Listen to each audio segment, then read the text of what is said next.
Good morning friends. कैसे हैं आप सब लोग और कैसा है हमारा यूट्यूब परिवार। आशा करती हूँ आप सब बहुत अच्छे होंगे और सर्दियों में अपना खास ख्याल रख रहे होंगे। मैं हूँ प्रीति और आप सभी के सामने एक बार फिर से प्रीति आशीष ऑफिशियल ब्लॉग में आपका स्वागत करती हूँ और आपके लिए एक थॉट्स लेके आई हूँ। कौन कहता है कि नेचर और सिग्नेचर कभी बदलता नहीं। कौन कहता है कि नेचर और सिग्नेचर कभी बदलता नहीं, बस एक चोट ही काफ़ी है। अगर उंगली पर लग जाए तो सिग्नेचर बदल जाता है और अगर दिल पे लग जाए तो लोगों का नेचर बदल जाता है। तो कैसी लगी हमारी ये लाइन आप सभी को बहुत ही मोटिवेट रहने के लिए। आप सबके हमारे दिन की शुरुआत हो चुकी है और आज अभी बज रहा है 10 बज गया है। आज से हमारा कुछ नया ही रूटीन स्टार्ट हो गया है। जैसे अभी तक 15 दिन से बच्चों की छुट्टियां चल रही थी और हम सब लोग घूमने भी गए थे काफ़ी जो है। और आज जो है हमारे हस्बैंड भी, उनकी भी छुट्टियां खत्म हो गई हैं तो वो भी कल रात को उनकी ट्रेन थी और निकल गए हैं। वो भी अपने काम पे लग गए हैं आज से। बच्चों को मैं सुबह आज 5 बजे की उठी हूँ। सुबह बच्चों को सारा घर का काम खत्म करके नहा धो लेती हूँ उसके बाद, क्योंकि आज स्कूल काफ़ी लेट स्टार्ट होता है। समय 10 बजे से है तो बच्चों की गाड़ियाँ 9 साढ़े 9 के आसपास आती है। तो मैं सुबह उठ के अपना झाड़ू लगाती हूँ और सारे बर्तन वर्तन धुल के अपना काम, नाश्ता बनाया बच्चों को, फिर बच्चों को उठाती हूँ और बच्चों को रेडी करके बच्चे स्कूल जा चुके हैं। और देखिए अभी बज रहा है 10 और 10 बज रहा है। अब मैं भी नाश्ता कर लिए हूँ और मेरी सुबह की जो चाय होती है, देखिए 10 बज गया है और सुबह की जो चाय होती है उसके साथ मेरा एक वीडियो रहता है करंट अफेयर्स का। मैं 10 क्वेश्चन सुबह की चाय के साथ ही ले लेती हूँ क्योंकि मैं अंकित सर का वीडियो देखती हूँ जिसमें मुझे 10 क्वेश्चन होते हैं, छोटा सा होता है। उस समय मैं जब ब्रेकफास्ट करती हूँ और उस समय मेरा वो वीडियो खत्म हो जाता है तो मेरा टाइम भी सेव हो जाता है। और मैंने मेरा फर्स्ट वीडियो था हैप्पी न्यू ईयर, जिस दिन मेरा फर्स्ट ब्लॉग पड़ा था तो एक व्यूअर्स ने मुझे कमेंट किया था कि मैम आपकी उसमें एक मेडिसिन आप सुबह सुबह लेती हैं, मैंने देखा है। तो वो क्या है, तो मैं दिखा रही हूँ।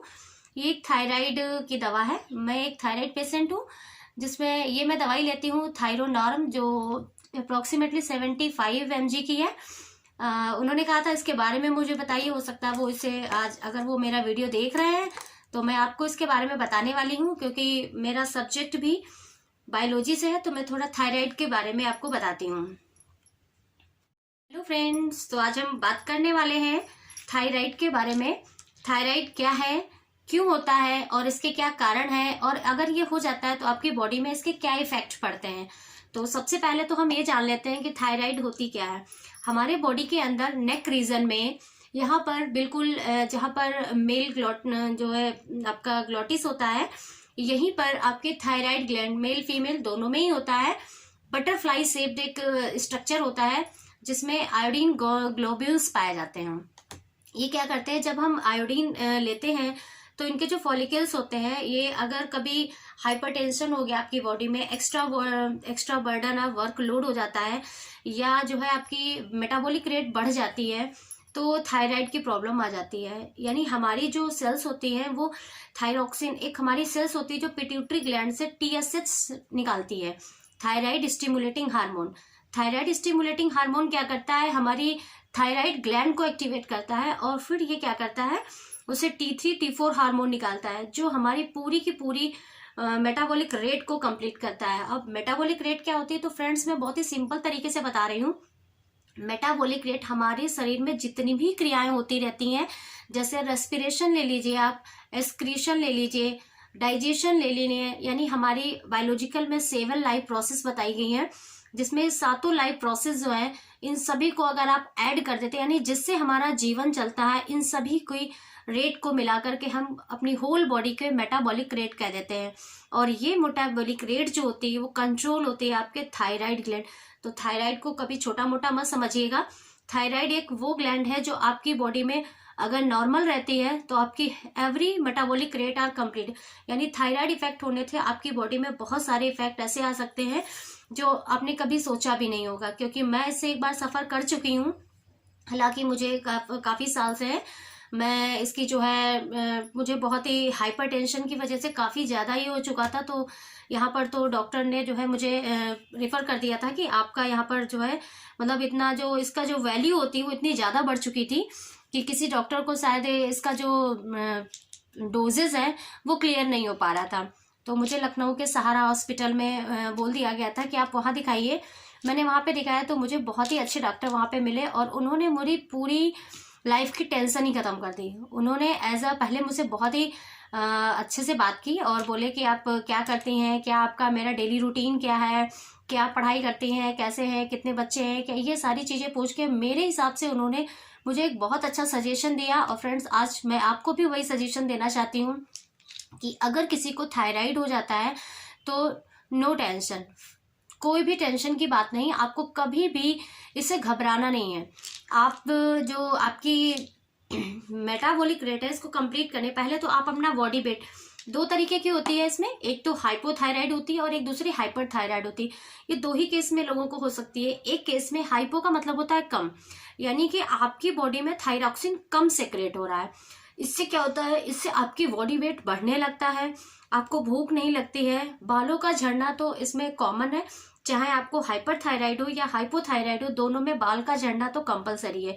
बालों की देखिए मेरी भी हालत बहुत बेकार हो चुकी है, बाल मेरे बहुत ज़्यादा झड़ते हैं क्योंकि इसका रीज़न है थायराइड की वजह से ही मेरे बाल बहुत चले गए। वैसे जब मैं 12th में थी तो मेरे बाल बहुत लंबे थे और शायद उसके बाद कभी आज तक मेरे बाल लंबे नहीं हो पाए। मुझे बहुत ही लंबे बाल पसंद है लेकिन नहीं हो पा रहे हैं और वो उसका रीज़न भी है कुछ, तो इसलिए और नहीं हो पाते हैं। और अगर आपको हाइपर थायराइड में तो उसमें आपकी बॉडी का यानी जो एनर्जी आपने गेन की है वो एनर्जी आपकी वेस्ट होती रहती है। तो इसमें एनर्जी वेस्ट होती रहती है यानी आपकी बॉडी का वेट लॉस हो, यानी अगर आप बहुत दुबले होते जा रहे हैं, बॉडी वेट आपका बहुत लॉस होता जा रहा है, थकान बहुत जल्दी लगती, थोड़ा सा भी काम करते हैं और थक जाते हैं, नींद बहुत आती है, आंखों के नीचे कालापन आ गया है, तो आपको ये समझ लेना चाहिए कि मुझे कहीं ना कहीं हो सकता है थायराइड के सिम्टम्स तो नहीं है आपकी बॉडी में, और तो आपको तुरंत थायराइड का टेस्ट कराना चाहिए। इसमें 3 तरीके के टेस्ट होते हैं, एक आपका T3 होता है, दूसरा T4 होता है और तीसरा TSH होता है। T3 जिसको हम ट्राई आइडोथायरॉक्सिन कहते हैं, T4 जिसको हम टेट्रा आइडोथायरॉक्सिन कहते हैं and TSH thyroid stimulating hormone. जब भी कभी आप थायराइड का टेस्ट कराइए तो उसमें तीनों ही टेस्ट होते हैं। ये बात बिल्कुल ध्यान रखिएगा, थायराइड हमारी बॉडी में हर समय बढ़ता और घटता रहता है एज लाइक अ डायबिटीज की तरह। इसीलिए जब कोई प्रेगनेंसी में हर वुमेन का थायराइड जो है बढ़ जाता है, क्योंकि उस समय हमारी बॉडी को मेन जो है आपकी बॉडी को बहुत ज़्यादा हार्मोन्स की ज़रूरत पड़ती है। कुछ ऐसे हार्मोन सेक्रेट होते हैं जो सिर्फ और सिर्फ आपके प्रेगनेंसी के दौरान ही सेक्रेट होते हैं, तो उन सब में थायराइड का बहुत बड़ा रोल है। इसलिए हर प्रेगनेंसी टेस्ट में आप देखिएगा तो उसमें आपको थायराइड टेस्ट जरूर लिखा जाता है, लेकिन थायराइड टेस्ट में आपको वो उस समय बस ड्यूरिंग प्रेगनेंसी रहता है। आफ्टर 9 मंथ जैसे ही डिलीवरी बेबी हो जाता है तो उसके बाद सभी का थायराइड नॉर्मल हो जाता है। इन केस अगर फिर भी आपका नॉर्मल नहीं होता है तो आप उसको डॉक्टर से कंसल्ट कर सकते हैं। कभी भी आपको जो डोजेस लेना है आप इसका 1 साल में 3 बार टेस्ट जरूर कराते रहिए। जैसे ये जो शीशी आती है इसमें 90 टैबलेट्स होती हैं। 90 टैबलेट्स मतलब पर डे आपको 1 टैबलेट खानी है। और इसके खाने का भी रूटीन मैं आपको बता रही हूँ कि ये जो हार्मोनल दवाइयाँ होती हैं कोई भी हो, चाहे ये तो मैं थायराइड की बता रही हूँ, लेकिन अगर आप कोई भी स्टेरॉयडल दवाई ले रहे होते हैं यानी जो भी हार्मोनल दवाई लेते हैं उसको आप कभी भी खाना खाने के बाद मत खाया करिए। इसको सबसे पहले आप सुबह, मैं इसको क्या करती हूँ, मैं इसको सुबह जैसे ही मैं बिस्तर से उठती हूँ सबसे पहले मैं पानी गर्म करती हूँ, ल्यूक वार्म वाटर लेती हूँ और एक टैबलेट लेके बस पानी पी लिया और फिर मैं उसका सारा काम शुरू करती हूँ।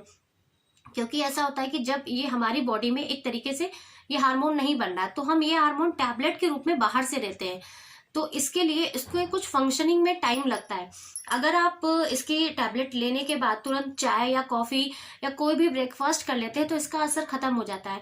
इसलिए कभी भी हार्मोनल दवाई जब भी आप खाएं तो उसके ड्यूरेशन में आप 30 to 40 मिनट का टाइम जरूर दें।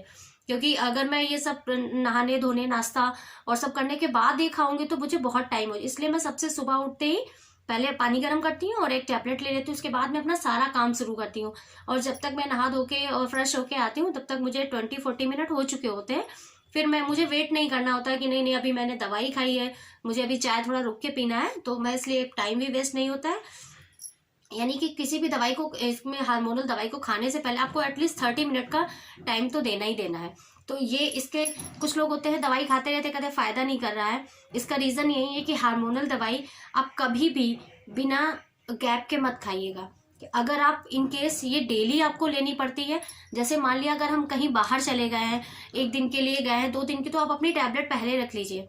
अगर आप भूल गए हैं, कहीं 1 दिन के लिए गए, इमरजेंसी में आपको रात में रुकना पड़ा, सुबह आपको दवाई नहीं मिली, तो आप अगले दिन 2 टैबलेट खा लीजिए। अगर आपका 3 दिन का गैप हुआ तो अगले दिन 3 टैबलेट खा लीजिए। बट आपको गैप नहीं करना है, क्योंकि जैसे ही आप गैप करेंगे वो आपका मेजरमेंट कम हो जाएगा और आपको प्रॉब्लम होना शुरू हो जाएगी। हेलो फ्रेंड्स, जैसा कि हम अभी थायराइड के बारे में बात कर रहे थे, और आपको एक बात और बता दें कि जो थायराइड होता है मोस्टली आपको वुमेन में देखने को मिलेगा। ऐसा क्यों होता है? क्योंकि वुमेन्स में मोर देन हार्मोन सिक्रेट होते हैं देन मेल। इसलिए जो है ये थायराइड का बहुत ज़्यादा वर्क रहता है वुमेन में, और इससे जो है हमारी सेक्सुअल लाइफ, यानी कि यहाँ पर जो मेंस्ट्रुअल साइकिल है वो भी आपकी अनडिस्टर्ब हो जाती है। अगर किसी की मेंस्ट्रुअल मेन काजेज है, अगर किसी की मेंस्ट्रुअल साइकिल भी जो है टाइम टू टाइम नहीं हो रहा है, तो आप प्लीज़ उसको एक बार थायराइड टेस्ट ज़रूर कराएं, ताकि आपको पता चल जाए कि प्रॉब्लम कहाँ है। अगर थायराइड में प्रॉब्लम है तो आपकी मेंस्ट्रुअल साइकिल 100% जो है डिफेक्टेड रहेगी। तो इसका एक रीज़न ये भी है। आप लोग अगर किसी को ऐसी प्रॉब्लम है तो वो इस चीज़ को ज़रूर ध्यान रखें। और अब हम जो है, बहुत हो गया थायराइड के बारे में, मैंने आपको जो इन्फॉर्मेशन थी वो आपको दे दी। आई होप आपको अच्छी लगी होगी। और अब मैं जा रही हूँ पढ़ाई करने, क्योंकि जैसा कि मैंने बताया था बच्चे जा चुके हैं, और मैंने सोचा आपको वीडियो शूट करके बता देते हैं, क्योंकि रूम एक ही है, थोड़ा शोर वोर ज़्यादा होता है, इसलिए मैंने सोचा अभी बता देती हूँ। और मैं पढ़ाई भी इसी दौरान करती हूँ। जब बच्चे स्कूल चले जाते हैं तो उस समय मेरा जो भी काम रहता है मैं उसको छोड़ देती हूँ, और जब बच्चे आते हैं, क्योंकि खाना पीना उनके साथ में ही होता है, तो जब बच्चे आएंगे तब तक मुझे शांति से मैं 2 से 3 घंटे यहाँ पर बैठ के कंसंट्रेट होके पढ़ सकती हूँ।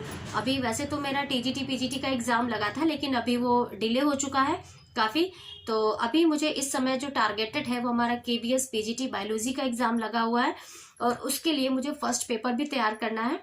तो फर्स्ट पेपर के लिए अभी मैं पढ़ने जा रही हूँ। करंट अफेयर्स की क्लास ले चुकी हूँ, और अभी मैं पढ़ने जा रही हूँ पेडागॉगी।